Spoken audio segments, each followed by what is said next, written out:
Declan Hayes had been invisible for 3 years, and he'd built that invisibility the way other men built careers, brick by careful brick, a fortress against change.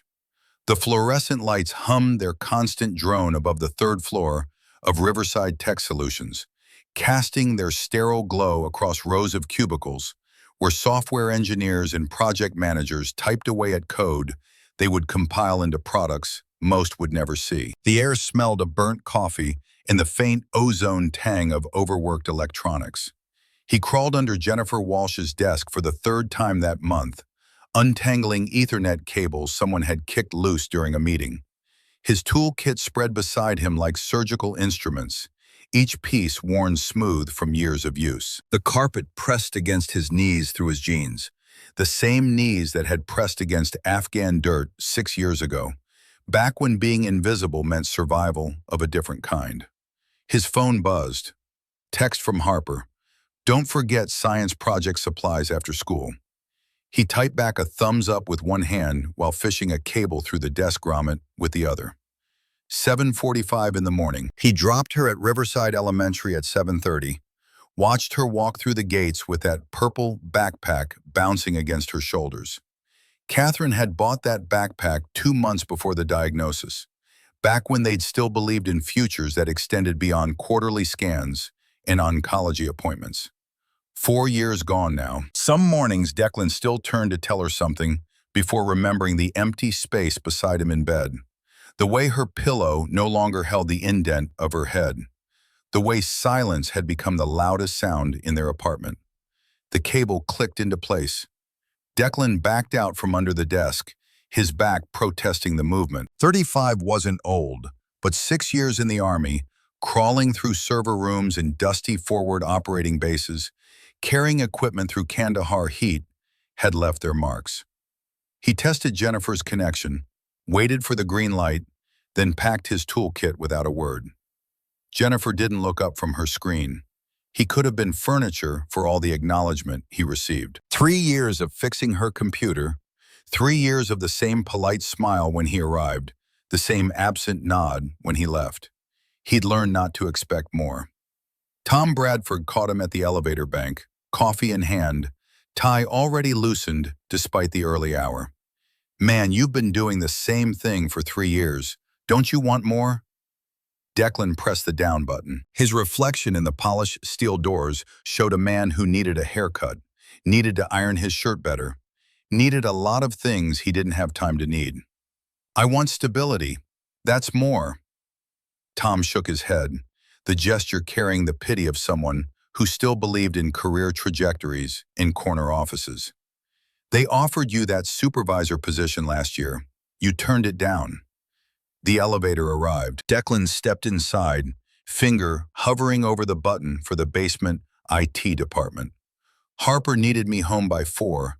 Supervisors work late." The doors closed on Tom's expression, cutting off whatever wisdom about ambition and sacrifice he'd been preparing to dispense. Declan descended alone, the only sound the mechanical hum of cables and pulleys doing their job without complaint or aspiration. In the basement, he logged into the help desk system. 12 tickets already waiting. Printer jam in HR. Password reset for someone who tried their dog's name 6 times before calling. A monitor making a buzzing noise that would turn out to be the user's phone on vibrate. The familiar rhythm of problems that could be solved, unlike the ones that couldn't. His phone rang. Not a text this time, an actual call. Declan glanced at the screen. Extension 4000, executive floor. In 3 years, he'd never gotten a call from the executive floor. "IT department, this is Declan Hayes." The voice on the other end belonged to someone whose time was worth more per minute than Declan made in an hour. "Mr. Hayes, we have an emergency situation. Miss Sterling's office on the 12th floor. Computer malfunction during an investor conference. She specifically requested someone immediately." Declan's hand tightened on the phone. The 12th floor. Vivian Sterling's territory. The woman whose face appeared on the company website under leadership, whose name went on the quarterly earnings reports that determined whether people like Declan kept their jobs, whose existence occupied a different reality than the one he inhabited. I can be there in 10 minutes. He grabbed his toolkit, locked his workstation, and headed for the elevator. Around him, the basement IT department continued its quiet work. Cables hung from ceiling panels like mechanical intestines. Server fans hummed their white noise symphony. Nobody looked up as he left. They wouldn't notice he was gone. The elevator climbed. 3rd floor, 7th floor, 10th floor. Declan watched the numbers tick upward, each one carrying him further from his usual territory. The metal walls reflected a distorted version of himself, a man who'd learned to take up as little space as possible in rooms where his presence was required but not welcomed.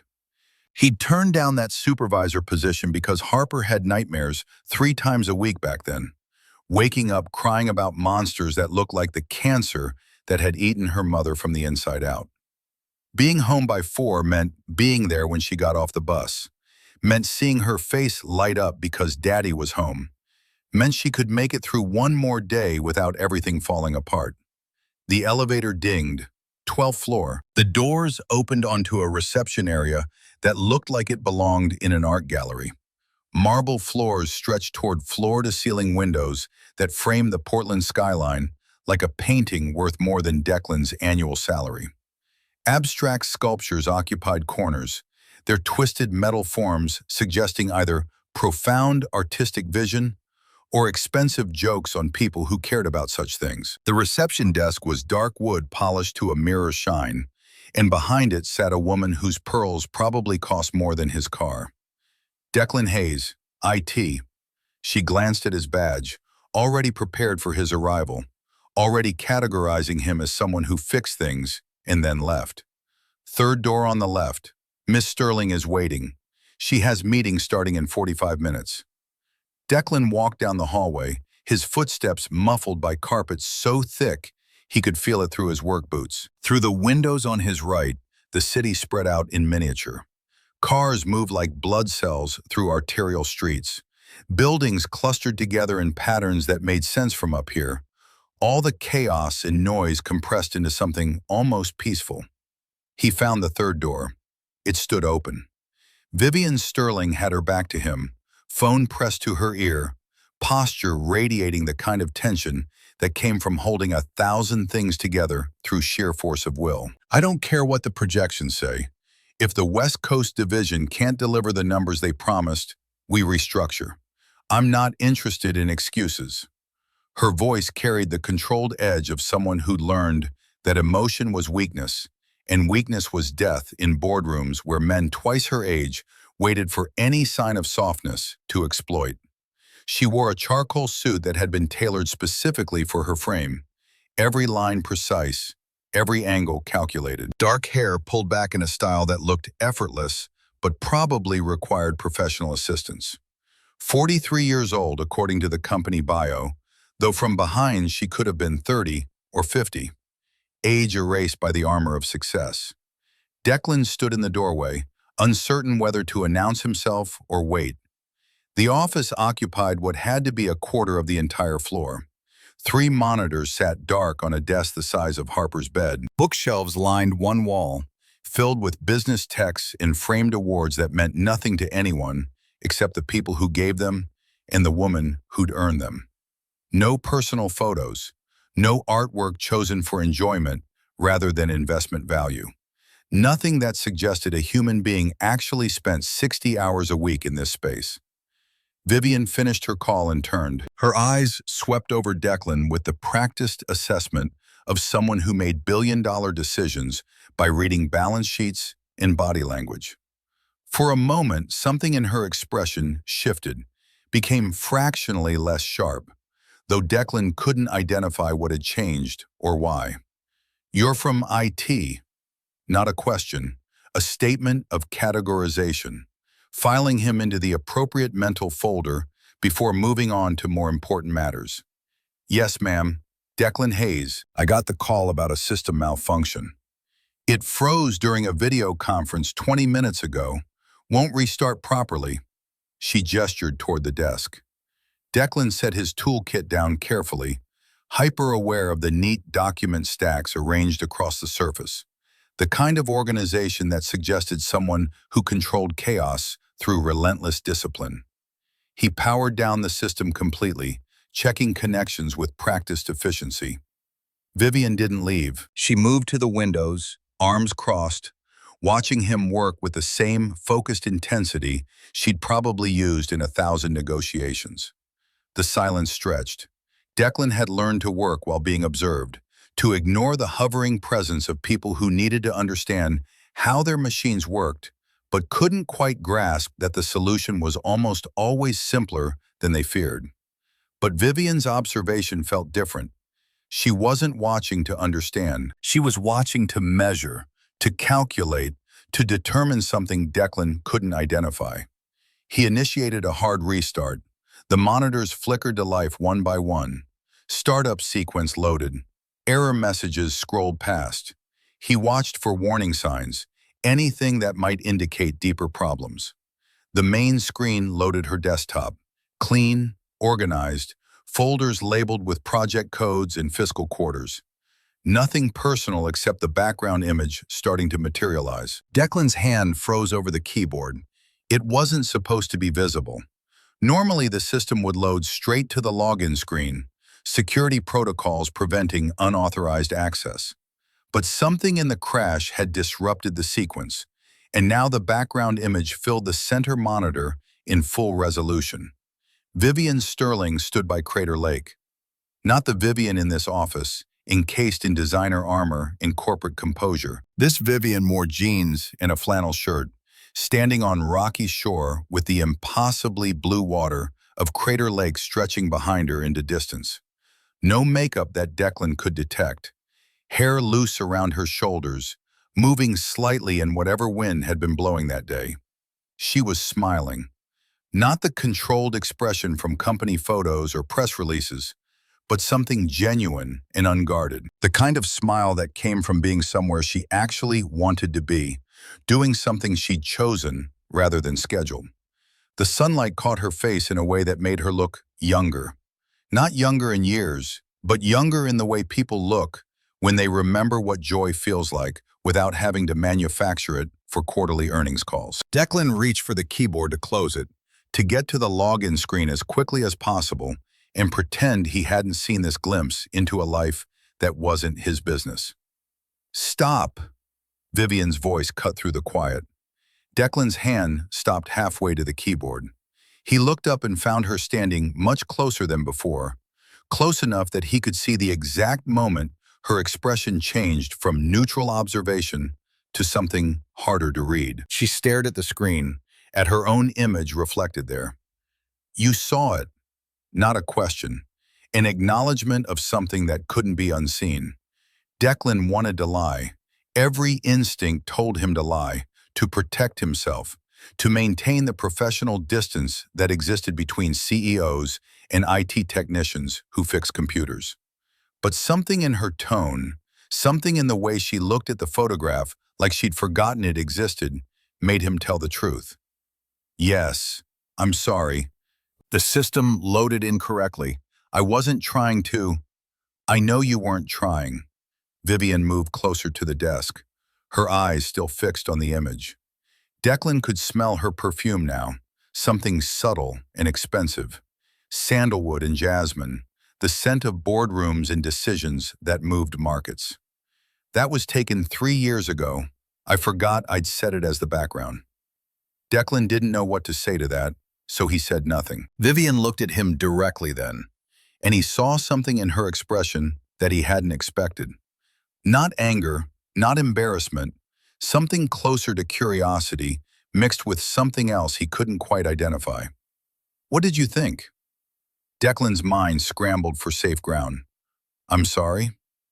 Of the photograph, what did you think when you saw it? This wasn't how interactions with executives went.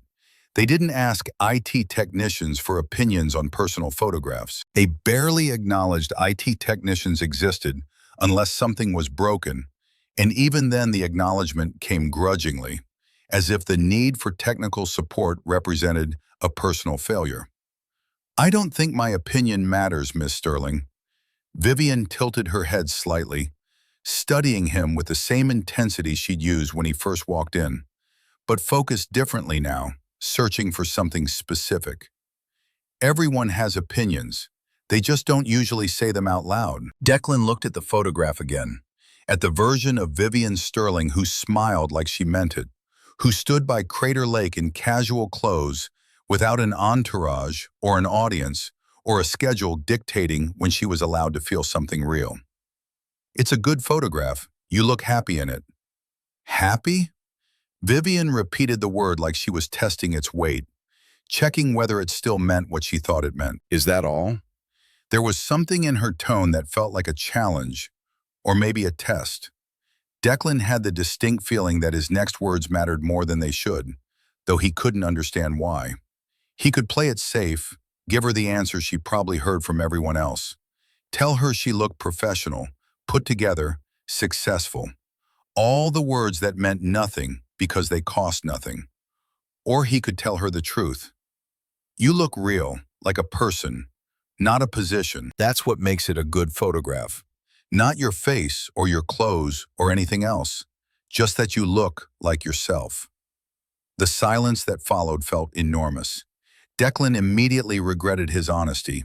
He crossed a line, said something too personal, revealed too much of what he actually thought.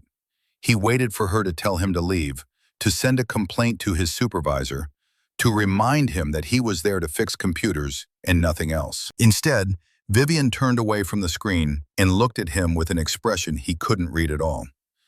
Do you think I'm beautiful? The question landed like a physical object dropped into the room. Declan stared at her, certain he'd misheard. I'm sorry, what? It's a simple question. Vivian's voice was calm, clinical, almost like she was asking about quarterly projections. In that photograph, do you think I'm beautiful? Declan's mind raced through possible responses. This had to be some kind of test, or a trap. Executives didn't ask employees questions like this. It violated every unwritten rule about professional boundaries and power dynamics. But she was waiting for an answer, and something in her eyes told him she would know if he lied. Yes, you're beautiful in that photograph, but not because of anything to do with how you look. Vivian's eyebrows lifted slightly. Explain that. The words came easier now that he'd committed to honesty. You look peaceful, like you're somewhere you actually want to be, doing something you chose to do. That's what makes it a good photograph. Not your face or your clothes or anything else, just that you look like yourself. The silence stretched out again. Vivian stood very still, her expression unreadable. Declan couldn't tell if he'd said exactly the right thing or exactly the wrong thing. Then something shifted in her face. The controlled mask she'd worn since he walked in cracked just slightly, revealing something underneath that looked almost like relief. No one has said that to me in a very long time, that I look like myself. Declan didn't know how to respond to that, so he waited. Vivian walked back to the windows, putting distance between them.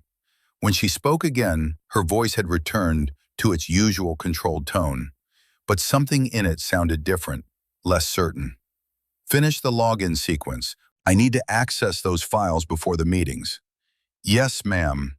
Declan turned back to the computer, his hands moving through the familiar motions of pulling up the login screen. The photograph disappeared, replaced by the standard company login interface. He typed in the administrative override, reset her session, and waited for the system to fully load. When her desktop appeared, clean and organized and completely professional, he stepped back. Everything's running normally now. If you have any other issues, just call the help desk and they'll send someone up. Thank you, Mr. Hayes. Declan gathered his toolkit and headed for the door. He was almost in the hallway when her voice stopped him. Declan. He turned back. She was still standing by the windows, backlit by the morning sun streaming through the glass. For a moment, she looked like a different version of herself. Someone caught between the person in the photograph and the CEO in the corner office. Thank you for being honest with me. Most people aren't. Declan nodded, unsure what to say to that. Then he left, closing the door quietly behind him. The elevator ride back down to the third floor felt different than the ride up. Declan couldn't shake the feeling that something had shifted, though he couldn't identify exactly what. He kept replaying the conversation in his mind, analyzing every word, trying to understand what had actually happened in that office. By the time he got back to his desk, his phone was already buzzing with 3 new help tickets. Someone's printer was jammed. Someone else couldn't access their email. Normal problems, regular work. But Declan couldn't stop thinking about the photograph by Crater Lake, or the question Vivian Sterling had asked him, or the way she'd looked when he told her the truth. He spent the rest of the day moving between floors, fixing computers, resetting passwords, explaining for the 100th time that turning it off and on again actually did solve most problems. At 3:30, his phone buzzed with a reminder to pick up Harper. He locked his workstation, grabbed his keys, and headed for the parking garage. The Honda started on the third try, a familiar struggle that meant he needed to replace the battery soon, but probably wouldn't until it died completely and left him stranded somewhere inconvenient. Harper climbed into the passenger seat with her purple backpack trailing behind her, already talking about the science project her class was starting next week. We get to pick partners, and Maya said she wants to work with me. So that's good because she's really smart and won't make me do all the work like Justin did last time. Declan pulled away from the curb, half listening to Harper's stream of consciousness recap of her day, while his mind kept drifting back to the 12th floor, to the photograph, to the question Vivian Sterling had asked him. "Dad, are you listening?" He focused on his daughter's face in the rearview mirror, on the way her eyebrows drew together in that expression of 8-year-old skepticism she'd perfected over the past year. "Maya's your partner. That's great, sweetheart." Harper gave him the look that said she knew when he was only pretending to pay attention. "I said Maya might be moving to California. Her dad got a new job." Declan's chest tightened. He knew what it meant for Harper to lose her best friend, knew how hard she worked to let people in after losing her mother, knew that every loss reinforced the lesson that loving people meant risking the pain of losing them. "That's hard. I'm sorry."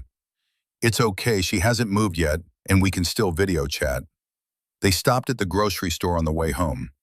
Harper wanted the cereal with the cartoon character on the box. Declan said no, then yes when she pointed out it was actually cheaper than the healthy kind he usually bought. Small victories in the ongoing negotiation that was single parenthood.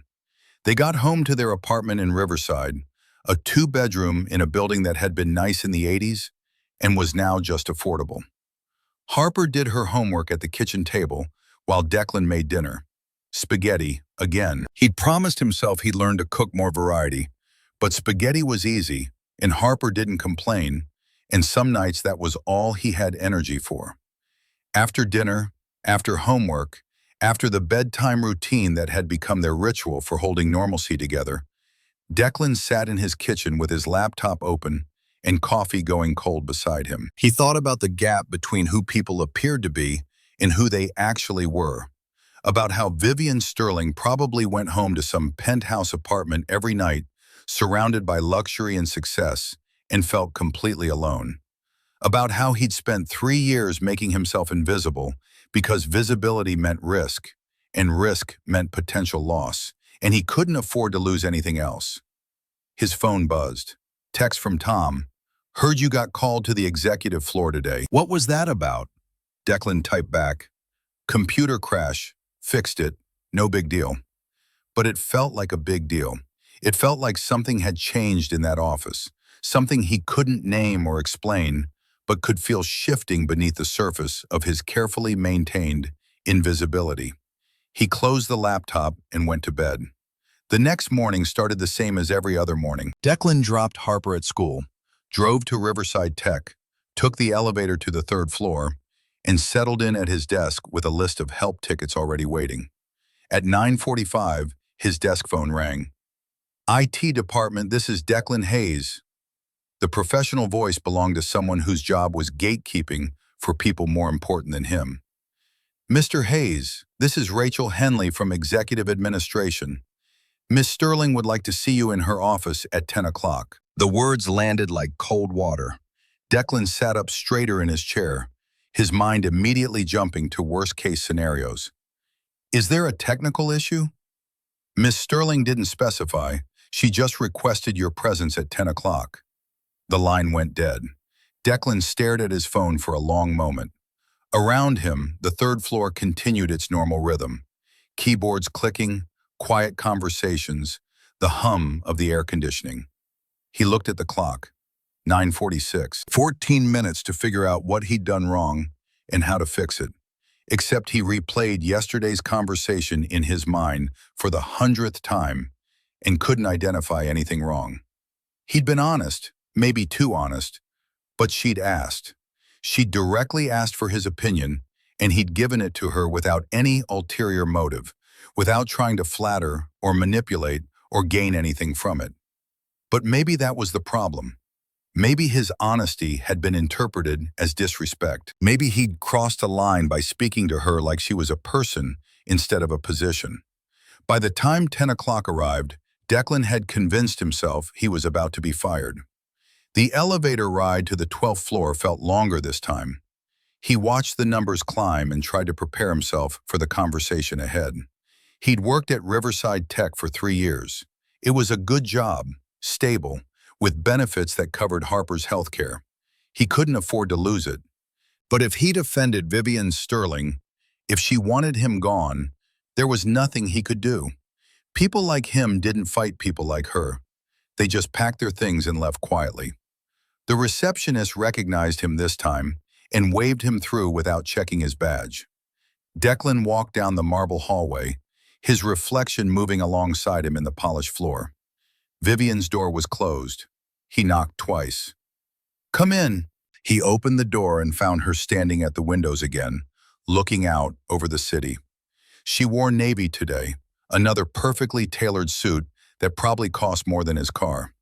Her hair was pulled back in the same effortless style. "Close the door." Declan closed it. The click of the latch sounded too loud in the quiet office. "Sit down." There were 2 chairs facing her desk. Declan chose the one on the left and sat down, his hands resting on his knees. He waited. Vivian turned from the window and walked to her desk, but she didn't sit. She stood behind her chair, hands resting on the back of it, looking at him with an expression he couldn't read. "I'm going to ask you a question, and I need you to answer it honestly." Declan's pulse quickened.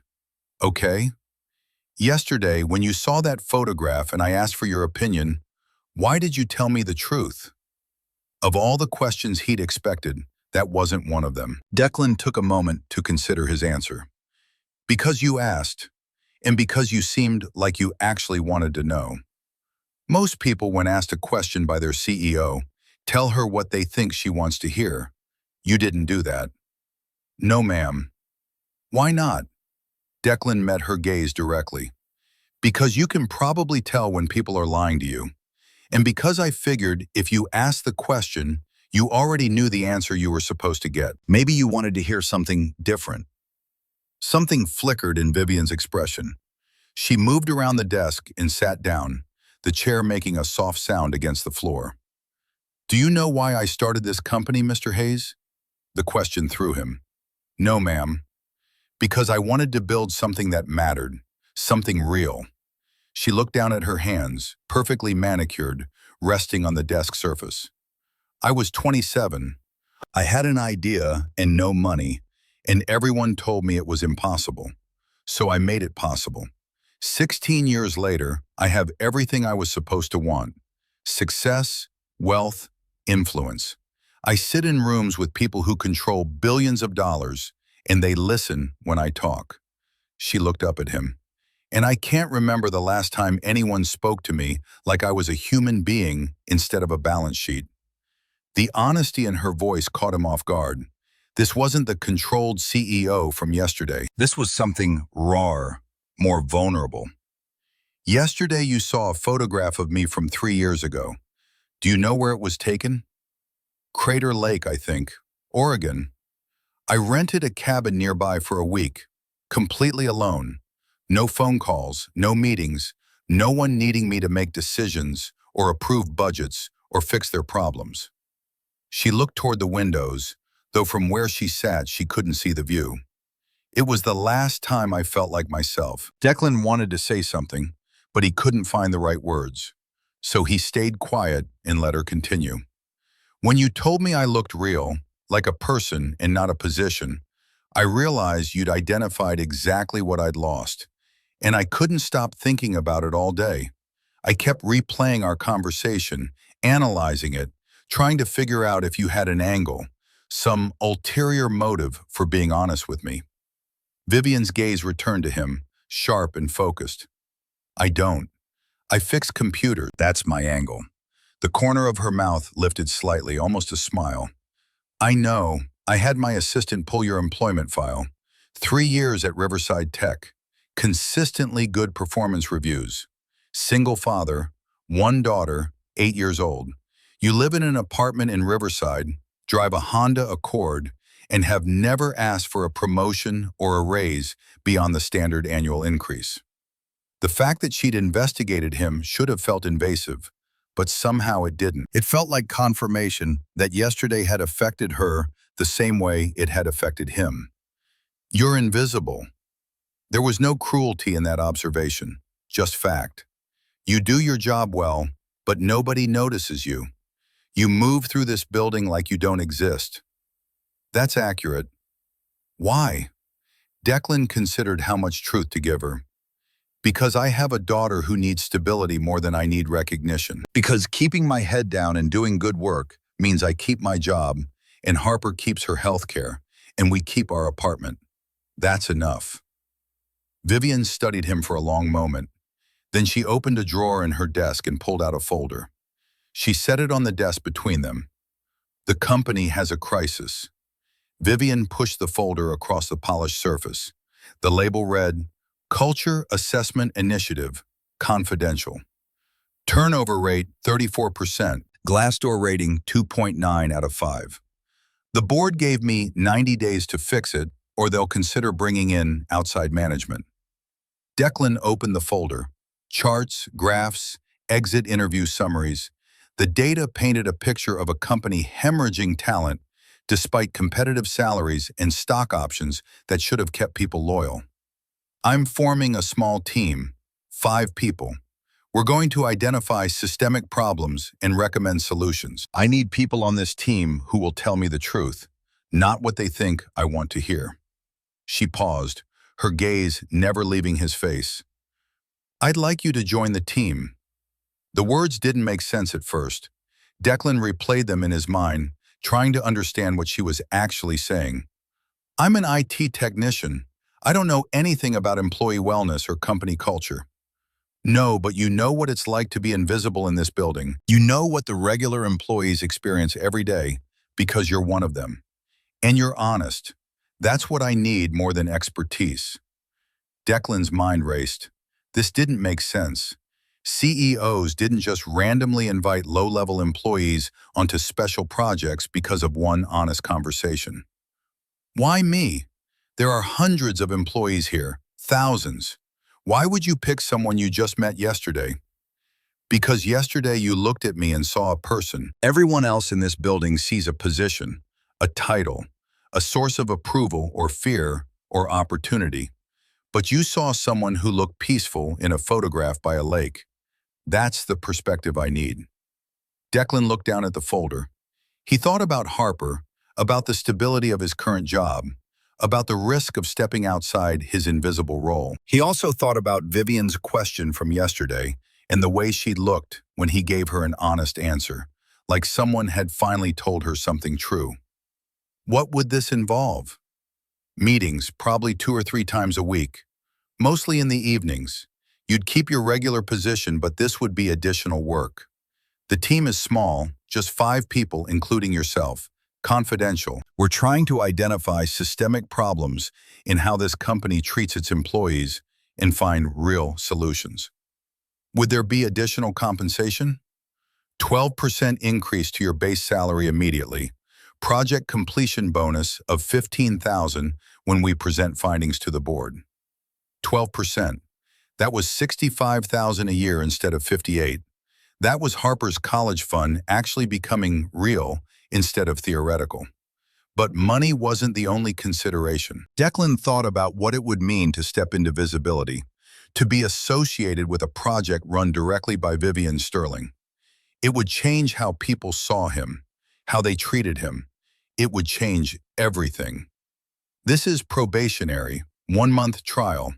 You'll work with a team, conduct employee interviews, provide your perspective. Any sign of ulterior motives, leaking to press, using this for personal gain, anything, and you're done. Not just from the project, from the company. The stakes crystallized. This wasn't just a promotion. This was a test with consequences that extended beyond the project itself. Can I think about it? Of course. Vivian pushed the folder across the desk toward him. Take this, read through the project overview. If you're interested, let me know by the end of the week. Declan picked up the folder. It was heavier than it looked. I'm not trying to pull you out of your comfortable, invisible position as some kind of social experiment. I'm asking because I think you have something valuable to offer, and because I need people around me who aren't afraid to tell me when I'm wrong. Declan stood up, the folder tucked under his arm. He should say something professional, something appropriate. Thank you for the opportunity. I'll give it serious consideration. Instead, the words that came out were different. You should go back to that lake sometime, the one at Crater Lake. You looked happy there, like yourself. Maybe you need that more than another successful project. He left before she could respond, closing the door quietly behind him. That evening, after picking up Harper from school, after homework and dinner and the bedtime routine, Declan opened the folder. Inside was a detailed project overview, timelines, goals, team structure, everything professional and organized, and exactly what he'd expected, except for a handwritten note on the first page in neat script.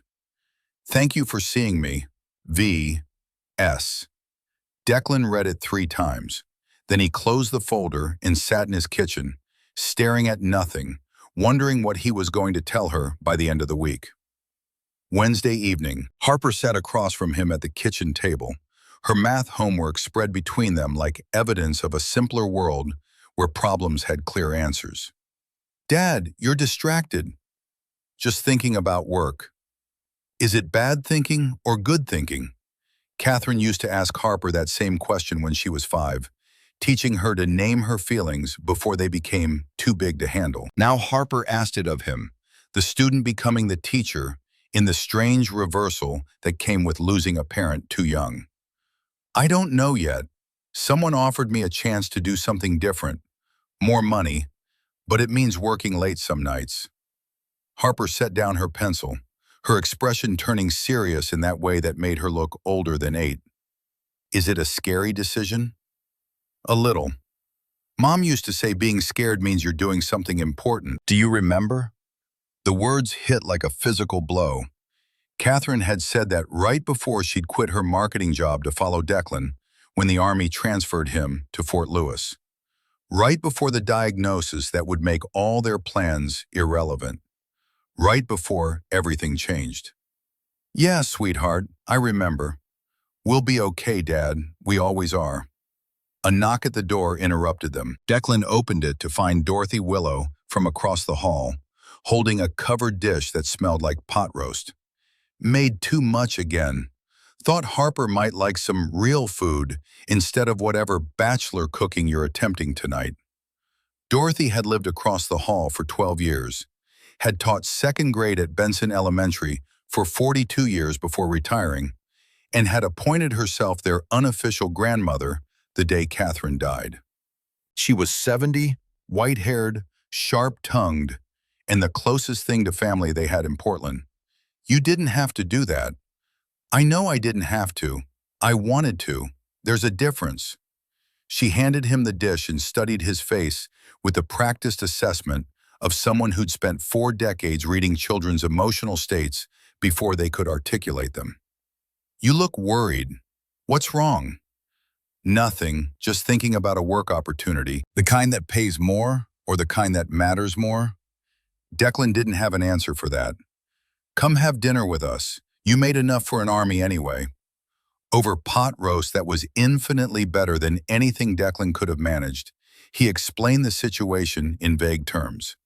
New project, evening work, more money, more responsibility.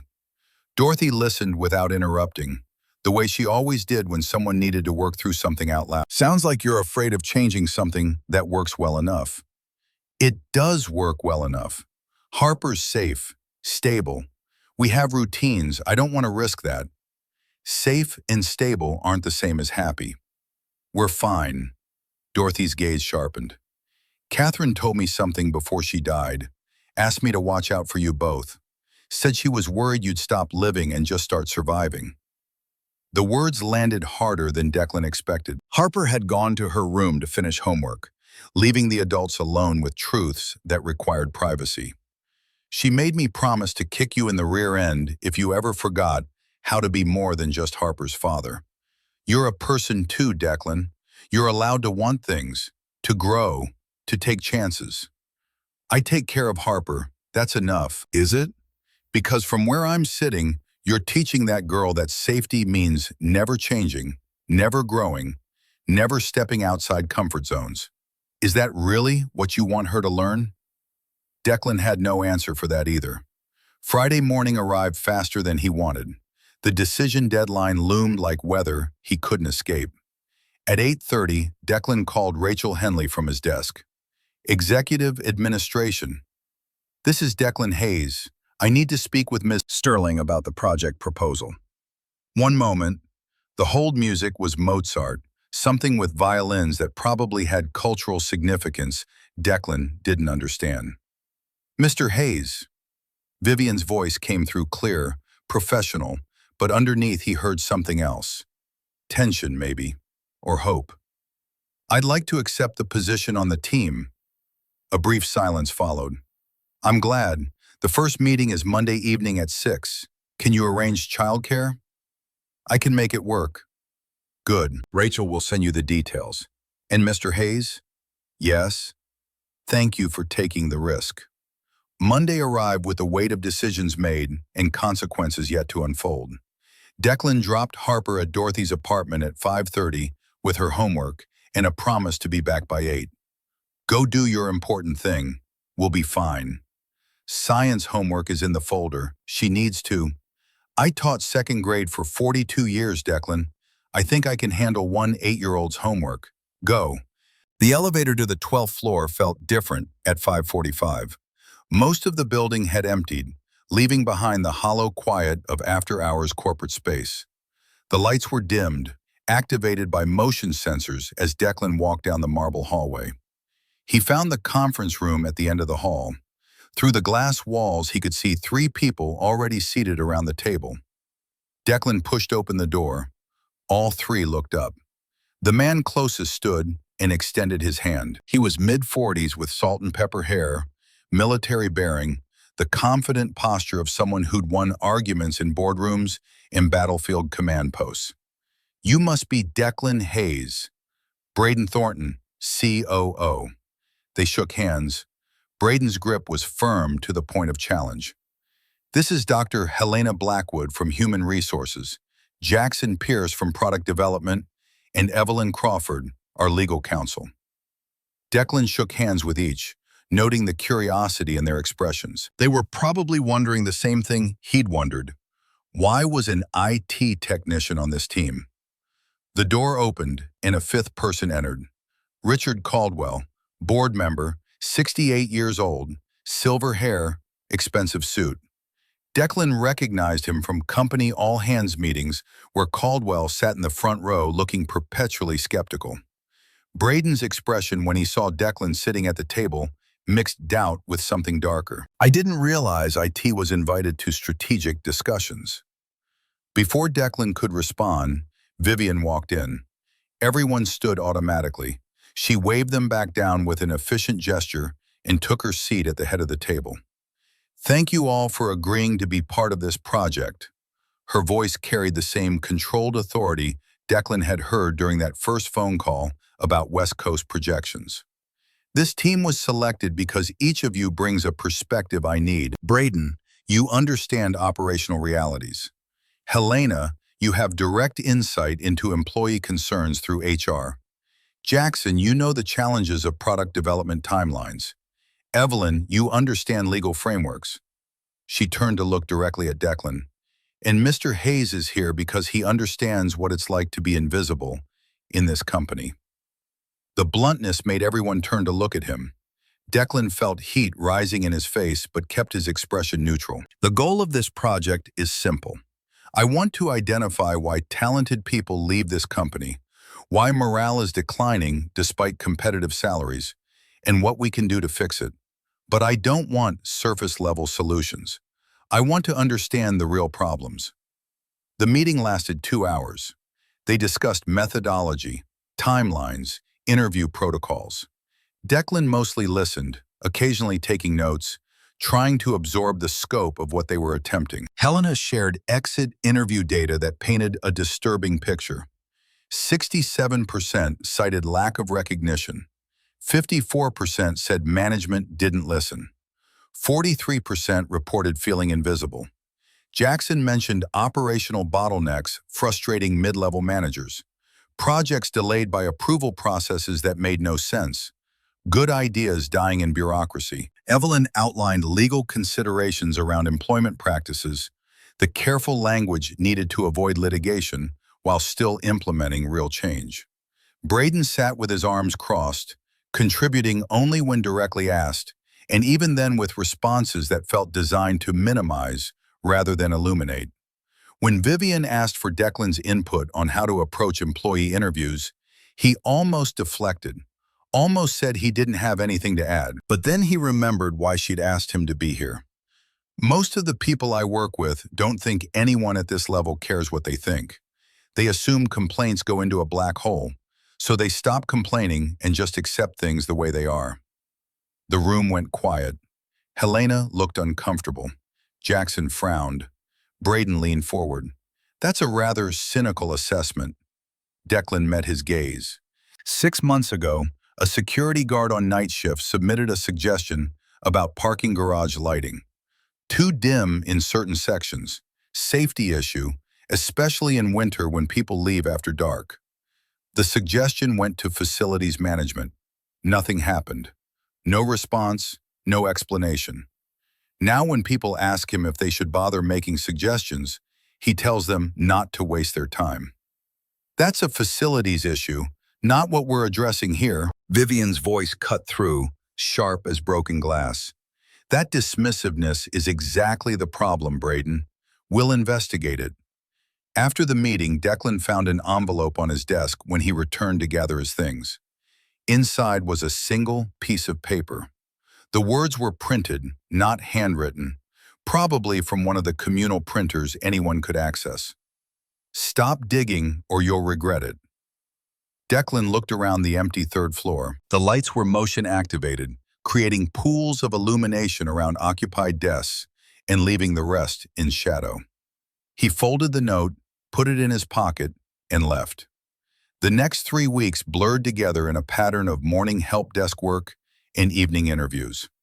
Declan talked to employees across departments, people who worked in accounting and marketing and customer service, people who'd been at Riverside Tech for 20 years, and people who'd been there 6 months. Each conversation revealed fractures in the foundation Vivian had built.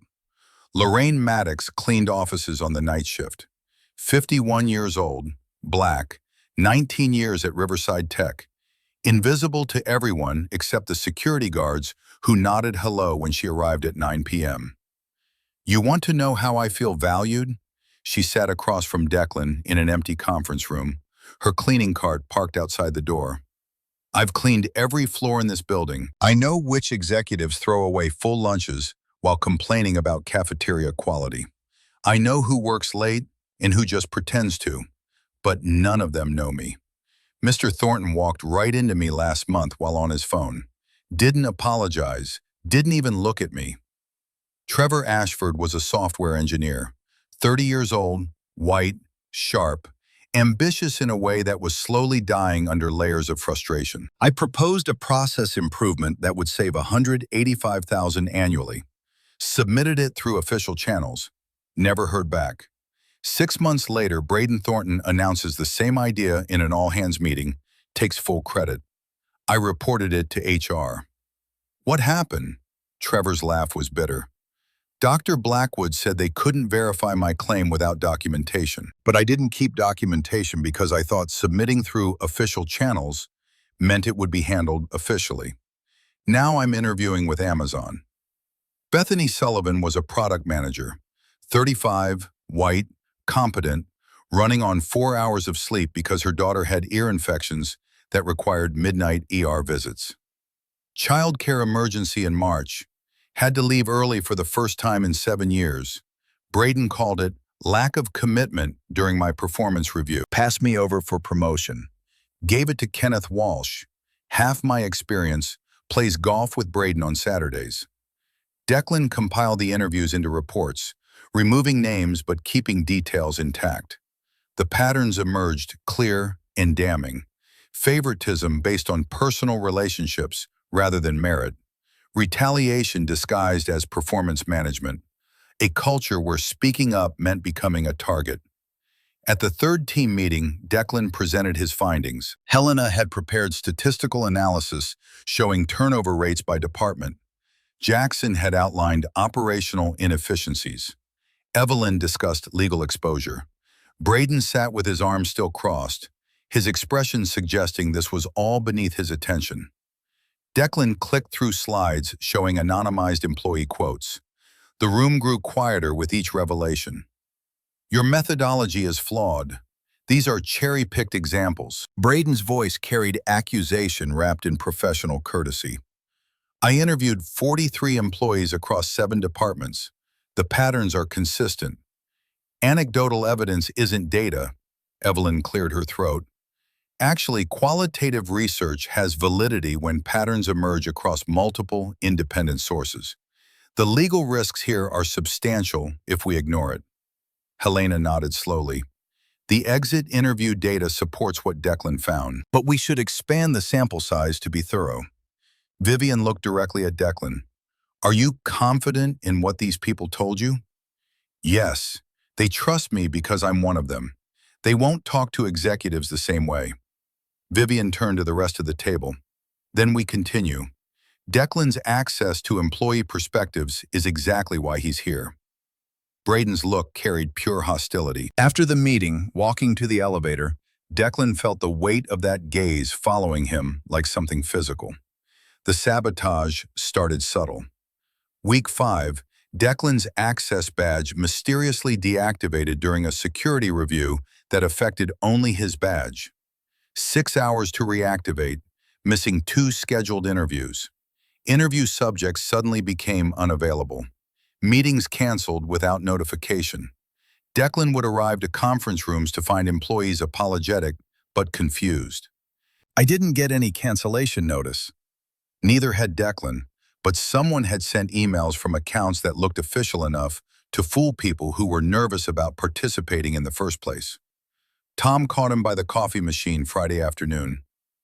Dude, people are talking, you're making enemies. Declan poured coffee he didn't want. What people? Operations sent a memo to all department heads, said the wellness project may require staff time, recommended minimizing cooperation. When was this? Yesterday. Braden Thornton's signature. Declan brought the memo to Vivian. She listened, her expression hardening with each detail. I'll look into it. 2 days later, she called Declan to her office. Evidence spread across her desk. Braden's memo. Emails reassigning 3 employees who'd spoken to Declan to different locations. Calendar invitations canceled from accounts that had been compromised. I confronted him privately. Vivian's voice was controlled, but Declan heard the anger underneath.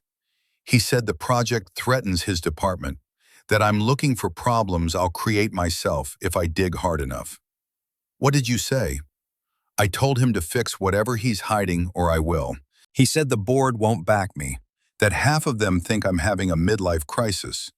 The implications settled between them like smoke. This wasn't just about employee culture. This was about power and who controlled it. That evening, Declan came home to find Harper doing homework alone at the kitchen table. 7:30 instead of 6. Dorothy had helped with dinner, left a note saying Harper ate the casserole she'd brought over. Harper didn't look up from her math worksheet. "You're late again." "I know, sweetheart, I'm sorry." "Dorothy said you're working on something important." Declan sat down across from her. "I am." Harper put down her pencil, her voice smaller than it should be. "Dad, you're different." The words echoed what Dorothy had implied, what Tom had suggested, what Declan felt every time he looked in the mirror lately. "Different how?" "You're always tired. You don't laugh anymore. You're always thinking about work." Guilt pressed down like physical weight. "I'm sorry. This project is just—" "Are we okay?" Harper's voice cracked. "Are you going to lose your job?" Declan reached across the table, taking her small hand in his. "What? No, why would you think that?" Tears welled in Harper's eyes. "Because you're changing. And when things change, bad things happen. Like with Mom." The connection gutted him. When Catherine got sick, everything changed. Schedules, routines, the fundamental architecture of their lives. Then Catherine died, and change meant loss. Meant fear that any deviation from careful stability would shatter what remained. "Nothing bad is going to happen, I promise." Even as Declan said it, he wondered if it was true. Could he keep that promise while pursuing this project? Could he maintain the invisible safety he'd built while stepping into visibility? Dorothy knocked softly, entering with her spare key. "I heard voices. Just wanted to check if you're both okay." Harper wiped her eyes quickly. "We're fine, Mrs. Willow. Thank you for dinner." The older woman looked at Declan with an expression that said she understood more than she'd been told. "Declan, I can help more. Pick her up from school on project nights. Make dinner. You need support." Pride warred with need. Declan had spent 4 years proving he could handle single parenthood alone, that he didn't require help, that he was enough for Harper despite everything they'd lost. "I can't ask you to." "You didn't ask. I'm offering. That child needs consistency, and you need someone in your corner." Declan accepted because Harper's well-being mattered more than his pride. The 6th team meeting ran late, 9 p.m. Everyone exhausted, reviewing data that painted an increasingly damning picture of operations under Braden's leadership. When the others finally left, Declan stayed behind to pack his notes. Vivian remained at the table, her posture showing the first signs of fatigue he'd seen. "Stay a moment." Declan stopped gathering his papers. "Is something wrong?" "You look exhausted." The observation was simple, but it hit differently coming from her. "My daughter asked if I'm going to lose my job. She's 8. She shouldn't worry about that, but she does. When her mother died, everything in her world changed. Now I'm changing, and she's terrified." Vivian stood, walking to the windows that had become her anchor point in difficult conversations. "I understand that fear. I lost both parents when I was 23. Car accident on I-5, black ice, wrong place, wrong time. I was just starting this company. Everyone said I should grieve, take time. I worked instead. 18-hour days, 7 days a week for 2 years. Did it help? I built this." She gestured at the office, the building, the empire visible through the glass. "But I can't remember the last time I felt anything real. That photo you saw by Crater Lake, that was 3 years ago. That was the last time I felt like myself instead of this." Declan didn't know what to say, so he let the silence hold space for honesty. "Is it worth it? All this success but being alone?" Vivian turned to face him. "I don't know anymore. I have everything I'm supposed to want. But that version of me in the photograph, she knew how to be happy. I forgot." "Why did you really take this project? You could have stayed invisible, stayed safe." Declan considered lying, keeping the professional distance intact. "Because you asked, and because I'm tired of being invisible." Vivian's gaze held his. I see you too. Not the CEO, the person. Something shifted in the air between them, an acknowledgement of connection that went beyond professional collaboration. Vivian looked away first. I'm going to Crater Lake next month, to that cabin. I need to remember who I was before all this consumed me. Declan heard the words she wasn't saying, the invitation hovering in the space between them. You should.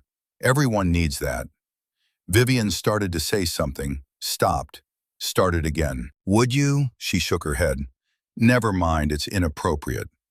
What? Nothing, it's late. You should get home to Harper. Declan left feeling like they'd had a conversation in two languages simultaneously.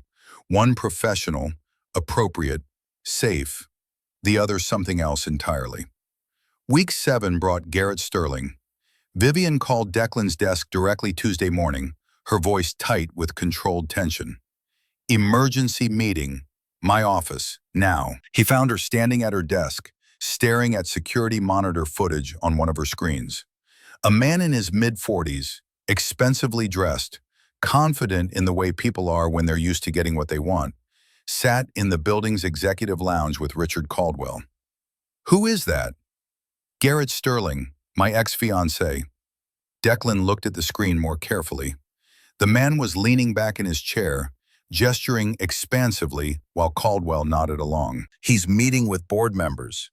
Vivian's jaw was tight. Garrett was my business partner 8 years ago. We were engaged, planning to marry, planning a merger with a Seattle tech firm that would have doubled our market reach. I discovered he was manipulating the deal, steering contracts to shell companies he owned, positioning himself to profit millions while the company took on all the risk. What did you do? Called off the wedding, forced him out of the company. He's been trying to get back in ever since through stock purchases, through relationships with board members, through any angle he can find. Declan processed the implications. If he's meeting with the chairman now, he's making a move, and the timing isn't coincidental. Vivian pulled up financial records. Garrett had been quietly buying Riverside tech stock for 6 months. Not enough to trigger disclosure requirements, but spread across enough entities to accumulate significant holdings, 18% through various investment vehicles. He's been talking to board members privately, positioning himself as concerned investor. His pitch is that I'm emotionally unstable, making erratic decisions. The Wellness Project. Exactly. He's using it as evidence, calling it a vanity project, a waste of resources, proof I'm not thinking clearly. Declan felt the stakes multiply. What's his endgame? Co-CEO position, or force a board vote of no confidence. He has the relationships, the stock, the narrative. All he needs is for this project to fail. Vivian sat down, and for the first time since Declan had known her, she looked uncertain. I need this project to succeed. It's my proof I'm making the right decisions, not emotional ones. But if we fail, Garrett gets what he wants. The pressure had just intensified beyond employee wellness into something that could determine control of the entire company. Declan spent week 8 digging through data with new urgency. He reviewed employee turnover statistics by department. Braden Thornton's operations division stood out like a wound. 62% turnover compared to company average of 34%. Highest complaint rate to HR. Most exit interviews citing hostile management. He went deeper with Vivian's authorization, accessing expense reports and compensation data. The pattern was clear and damning. Braden had approved $150,000 in bonuses for his direct reports. All men, all white, all part of his inner circle. Meanwhile, he denied merit raises for 23 diverse employees in the same department who'd exceeded performance targets. Most damaging was an email thread from 2 years ago, a consultant report recommending culture improvement in operations. Braden's response, buried in the thread, employees need to toughen up. No action needed. The report had never reached Vivian. Braden had buried it. Declan brought the evidence to her office late Thursday evening. This is enough to force him out. Vivian reviewed the documents, her expression hardening with each page. But if we move now, he'll run to Garrett, claim retaliation, vindictive targeting. It plays into Garrett's narrative about my judgment. So we wait until the final presentation. We expose everything at once with full context in front of the entire board. But that means Braden will keep sabotaging us for 3 more weeks. The danger increased daily. Week 9, Braden went nuclear. Declan got called to HR Friday morning. The message was formal: mandatory meeting regarding workplace conduct complaint. His stomach dropped. Helena was there, professional distance replacing the collaborative relationship they developed. And Braden, looking satisfied in a way that made Declan's hands clench. The HR director, not Helena, conducted the interview. Mr. Hayes, a complaint has been filed alleging inappropriate relationship with Miss Sterling. The words hit like ice water. That's not true. The complaint cites late-night meetings, private conversations others weren't party to, observable favoritism. Declan kept his voice steady despite rage building underneath. Ms. Sterling is my supervisor on this project. We discuss sensitive information. That's not inappropriate. That's confidential. There are documented instances of you and Ms. Sterling in private conversation. Extended discussions after team meetings when others had left. Braden's voice was smooth. I have to protect this company's integrity. The appearance of impropriety is as damaging as actual impropriety. Declan looked at Braden and understood this was retaliation for the evidence they'd gathered.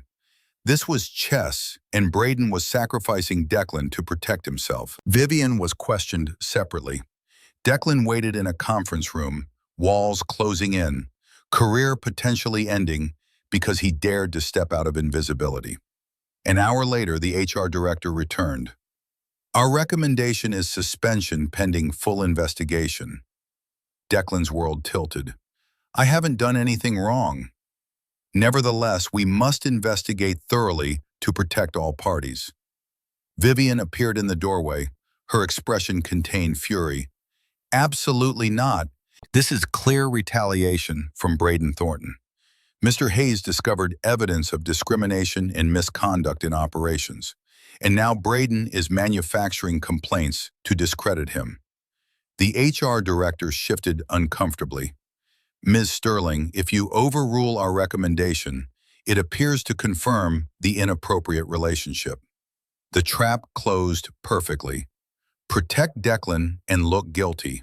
Don't protect him and let Braden win. Vivian's jaw tightened. I'm not suspending Mr. Hayes, but effective immediately, all project meetings will include the full team only. No private conversations. All communication will be documented. Mr. Hayes will report to Dr. Blackwood rather than directly to me. We'll eliminate any appearance of impropriety. The HR director nodded slowly. That's acceptable, but we'll be monitoring closely. After the meeting, Vivian pulled Declan into an empty conference room. I'm sorry. Declan's anger wasn't directed at her. You did what you had to. This means we can't. She trailed off, and Declan understood what she wasn't saying. The conversations they'd been having, the connection developing between them, the moments of honesty that had made this project more than just work. Talk. Really talk like we have been. Vivian's voice was quiet. I know. Declan felt the loss more acutely than he'd expected. I'll miss those conversations. So will I. They stood in the empty conference room, professional distance reasserting itself. The cost of continuing this fight suddenly personal in ways neither had anticipated. That evening, Declan sat in his apartment, trying to explain to Harper why he'd be working even later for the next few weeks, why Dorothy would be picking her up from school more often, why everything felt precarious despite his promises of stability. Harper listened with that too serious expression she got when processing adult problems she shouldn't have to process. Dad, do you love her? The question came from nowhere and everywhere. Harper, that's not. It's okay if you do. Declan stared at his daughter, this 8-year-old who'd already learned more about loss than most adults. What makes you think? The way you talk about her. The way you look when you mention her name. Like you used to look at Mom's picture when you thought I wasn't watching. Harper's hand found his. Mom would want you to be happy. It's okay to love someone new. The permission broke something in Declan's chest. He pulled Harper into a hug. This child who was braver than he'd ever been. Who understood that healing meant risking pain again. I don't know what I feel, but I know she needs help and I can't abandon her. Harper pulled back, her eyes serious. Then stay, we'll be okay. Declan's decision solidified. He was staying. Whatever Braden threw at them, whatever Garrett planned, whatever the board decided, Declan wasn't running. Wednesday afternoon, 5 days before the presentation, a phone call changed everything. Mr. Hayes, this is Michael Brennan from Northwest Digital Solutions in Seattle. We'd like to discuss a position with you. Declan's grip tightened on the phone. I'm not looking for a job. Senior IT manager, $95,000 base salary plus relocation package of $20,000. We've been following the situation at Riverside Tech. We know it's unfair. Come work where you're appreciated. The offer hung in the air like oxygen to a drowning man. $95,000. Harper's college fund fully funded. A better apartment, better schools. Security that didn't depend on the outcome of a project that was currently destroying both his reputation and Vivian's. I need to think about it, of course, but we'd need an answer quickly. The position won't stay open long. Declan ended the call and stared at his computer screen. Around him, the third-floor IT department continued its normal operations. Tom glanced over with sympathetic eyes that said he'd seen the news, knew Declan was in trouble, couldn't help. That evening, Declan sat with Harper at the kitchen table.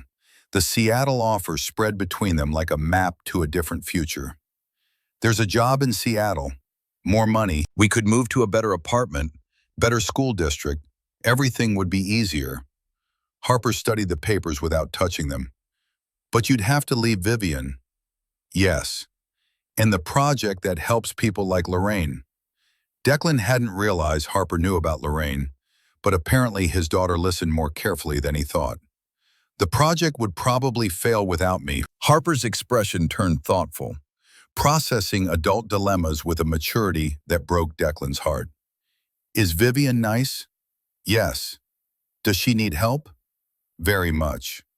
Harper pushed the papers back across the table. Then we stay. You taught me that when someone needs help, we help them, even when it's hard, especially when it's hard. Mom used to say being scared means you're doing something important. Chungta se ontoy, bo? We always are. Declan made his decision. He was staying. Friday morning, 3 days before the presentation, Jackson Pierce pulled Declan aside in the hallway. His expression was urgent, nervous. I found something. You need to see this. In an empty conference room, Jackson showed him email archives he'd accidentally accessed when Braden forgot to log out of a shared terminal. Email chains between Braden and Garrett Sterling dating back 5 months. Conspiracy laid bare in digital ink.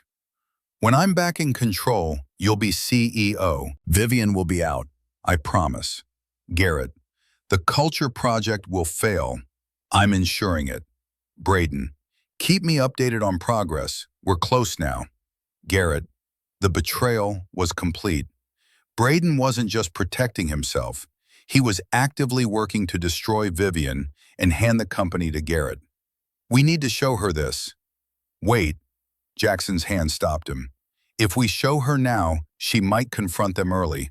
We need this for Monday. Maximum impact in front of the full board. Declan understood. This was the kill shot, but they had to time it perfectly. That same afternoon, Helena Blackwood appeared at Declan's desk. Her face was pale, her hands trembling slightly. I need to talk to you, privately. In the parking garage, away from cameras and listening ears, Helena broke. I need to confess something. 2 years ago, Braden threatened me. I made a hiring mistake. Nothing illegal, but it could be construed as discriminatory if presented the wrong way. He said he'd expose it. ruin my career unless I buried complaints about operations. Her voice cracked. I've been complicit. I buried that consultant report. I dismissed employee complaints. I let good people suffer because I was too scared to stand up to him. I have a daughter, Violet. She's 10. I couldn't risk losing my job. Declan saw the guilt eating her alive. You can make it right. Speak at the presentation. Tell the truth. I'll lose everything. Or you teach your daughter that doing the right thing matters more than safety. That's a lesson worth any price. Helena wiped her eyes. You're right. I'll do it. Monday arrived like Judgment Day. The auditorium filled by 9:30. 200 people, board members in the front rows, senior executives in the middle, employees filling the back. Garrett Sterling sat beside Richard Caldwell despite having no official role. His presence alone was a power play. Declan stood backstage with the team. 8 employee volunteers waited in the wings. Lorraine, Trevor, Bethany, and 5 others who'd found the courage to speak truth to power. At 9:55, Vivian walked to the podium. The room fell silent. Many of you read articles about me this week, about an alleged inappropriate relationship with an employee. I'm going to address this directly. The bluntness shocked the room. I chose Declan Hayes for this project because he told me the truth when I asked for it. Not the answer he thought I wanted, the truth. That's extraordinarily rare in this company. She clicked to show Declan's employment record. Declan is an IT technician, single father, 3 years here, perfect attendance, never asked for advancement. I chose him because he understands what it's like to be overlooked in this building, and because he's honest. That's what I needed. Garrett stood. This proves exactly what I've told the board. Emotional decision-making over qualifications. Vivian didn't flinch. You're right, I am emotional. I'm emotional because I realize we built a culture where honest feedback is so rare it feels revolutionary, where parents choose between career and children because our systems punish life outside work, where talent dies in silence. Helena presented the data next. Turnover costs, exit interview patterns, departmental breakdowns that showed operations as a disaster zone. Jackson covered implementation plans. Evelyn outlined legal frameworks. Then the employees spoke. Lorraine's voice shook, but held firm. 19 years I've cleaned these offices. I know who works late and who pretends. But Mr. Thornton walked into me last month on his phone. Didn't see me at all. I'm furniture to him. Trevor described his stolen innovation. Bethany, her punished emergency. One by one, 8 voices built an undeniable chorus of systemic failure. When they finished, Jackson stepped forward. I have evidence of conspiracy between Braden Thornton and Garrett Sterling. He displayed the emails on screen. The room erupted. Board members leaned forward. Garrett's face went white. Braden half rose from his seat. These emails show Mr. Thornton deliberately sabotaging this project while coordinating with Mr. Sterling to engineer a takeover. This isn't about culture. This is corporate espionage. Braden's voice was ice. Those emails are out of context. Private conversations being weaponized. Helena stood then, her voice clear despite fear. I need to tell the truth.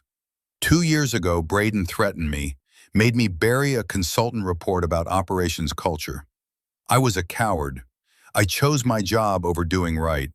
But I can't be silent anymore. The system fails when people like me stay quiet out of fear. I'm speaking now, whatever it costs me. Her confession landed like a bomb. Proof that the rot went deep, that good people had been compromised, that change was necessary, not optional. Vivian returned to the podium for final words. This project cost $1.2 million. Implementation will cost $12 million over 2 years. ROI is $35 million annually from reduced turnover alone. But the real value isn't dollars. It's remembering that companies are made of people. When we forget that, we lose everything that matters. She looked directly at Richard Caldwell. I forgot. I built this company but stopped seeing the people who make it work. This project reminded me. I'm asking the board to approve these changes, not because they're profitable, though they are, because they're right. An employee in the back stood, then another, then dozens. Spontaneous support that wasn't choreographed but deeply felt. Caldwell raised his hand for silence. The board will deliberate. We'll announce our decision shortly. 50 minutes felt like 50 hours.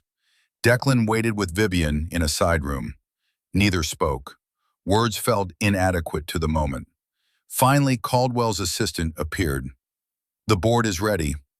They returned to the auditorium. Every seat filled. The tension was physical. Caldwell stood at the podium. The board has voted 6-1 as follows. First, all culture transformation recommendations are approved for immediate implementation. Budget authorized at $12 million over 18 months. Relief crashed through Declan like a wave. Second, Braden Thornton is terminated for cause, effective immediately. No severance. We will pursue legal action for breach of fiduciary duty and conspiracy. Braden stormed out, rage barely contained. Third, Garrett Sterling's manipulation of board processes disqualifies him from any operational role. He retains his shares but loses voting rights on operational matters for 5 years. Garrett's face was stone. He left without a word. Fourth, Dr. Blackwood receives formal reprimand but retains her position, contingent on implementing reformed HR practices under external oversight. Helena's shoulders sagged with relief. Fifth, Vivian Sterling has this board's full confidence. Any probationary measures are lifted. Caldwell looked directly at Declan. Sixth, Declan Hayes is promoted to Chief Culture Officer, reporting directly to the CEO. Salary $110,000, equity 0.4% vested over 4 years. The room erupted in applause. Employees stood, genuine celebration replacing the fear that had defined this company's culture. Vivian's eyes found Declan's across the room. Gratitude and something deeper passed between them. 3 months later, the changes were visible everywhere. Turnover dropped to 19%. Glassdoor ratings climbed to 4.3. The stock recovered and grew 8% beyond pre-scandal levels. Declan worked from an office on the 11th floor, leading a team of 5 focused on employee experience. He still occasionally helped with IT problems, staying grounded in the reality he'd come from. Harper loved their new 3-bedroom apartment in the same Riverside neighborhood. Dorothy still helped, but Declan had flexibility to be home more. Vivian had transformed too. She'd promoted Evelyn Crawford to COO, delegating daily operations. She left by 6 most evenings, reconnecting with hiking, reading, cooking, life beyond spreadsheets. One Thursday evening, Vivian appeared at Declan's apartment door. Harper was at Dorothy's doing homework. I bought it, the cabin by Crater Lake. I'm going this weekend, 4 days. She took a breath. I'd like you and Harper to come with me. Not as CEO and Chief Culture Officer, as Vivian and Declan. And Harper. Declan's heart raced. I need to ask Harper first. That night, Harper drew a picture. 3 stick figures by blue water. Do you love her, Dad? I think I could, if we give it a chance. How do you feel about that? Harper pushed the drawing across the table. Mom would want you happy. We should go. Saturday morning, they drove to Crater Lake. Dorothy came too, at Harper's insistence, in Vivian's warm invitation. The first day was awkward. The second day, Harper taught Vivian to skip stones. You have to flick your wrist like this. Vivian laughed, really laughed, for the first time in longer than she could remember. The third evening, Dorothy took Harper for ice cream in town, leaving the adults alone. Declan and Vivian stood on the rocky shore, the impossibly blue water reflecting sunset. I forgot this feeling, being just me. Declan took her hand. I like just you. I'm scared. What if I mess this up? What if work consumes me again? Then I'll remind you, that's what people do when they care about each other. Vivian's eyes glistened. Is that what we're doing? Caring about each other? I think we've been doing that since the moment I saw that photo. Dorothy took a picture of the three of them, Declan, Vivian, Harper, on the exact spot where Vivian had stood alone 3 years ago. Harper studied the image. We look like a family. Vivian knelt to Harper's eye level. Would that be okay with you, if we tried? Harper's face turned serious, 8 years old processing grown-up questions. Will you be nice to my dad? I'll try my best every single day. Will you come to my science fair? I wouldn't miss it. Harper hugged Vivian tight. Okay, but you have to help with homework sometimes, and remember my birthday. Vivian hugged back, tears finally falling. Deal. As the sun set over the Cascade Mountains, Declan held Vivian's hand. Harper splashed in the shallows nearby, her laughter carrying across the water. Dorothy watched from the cabin porch, smiling with the wisdom of someone who knew love when she saw it. Vivian took out her phone and set the new photo as her background. This time, she wasn't alone. 3 people who'd been lost had found each other. Not in a boardroom or a crisis, but here, in a moment of simple peace. Thank you for seeing me. Vivian's whisper was barely audible over the water. Thank you for letting me.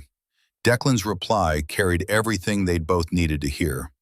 The last light faded from the sky. A family began where 2 broken people and 1 brave child had dared to hope again.